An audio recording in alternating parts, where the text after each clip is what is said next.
Hello friends, কেমন আছে বন্ধুরা? তো বন্ধুদের জন্য একটা বিশেষ ভিডিও নিয়ে চলে এসেছি। তো দেখতে পাচ্ছ এখানে কোম্পানির বিভিন্ন রকম চেয়ার আছে। বিশ্বের দ্বিতীয় শক্তিশালী বিভিন্ন পুরানো আর দামি দামি জিনিস আছে, পুরানো দামি দামি জিনিস চাইলে তোমরা নিতে পারবে। প্রচুর ধরনের চেয়ার আছে। এই আছে আমার গাড়ি। হ্যাঁ, এখানে প্রচুর জিনিস আছে। এসব মানে কোম্পানি কাজ ছেড়ে দিলাম, তারপরে এসব নষ্ট হয়ে গেছে। এসব প্রচুর আইটেম পড়ে আছে। দেখতে পাচ্ছ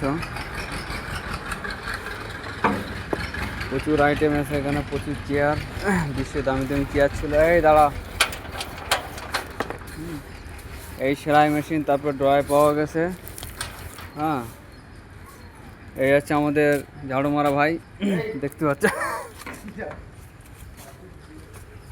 তারপরে বসে বসে টাস খেলা হতো। Thank you very so much. ভিডিওটা বেশি বেশি করে শেয়ার করো।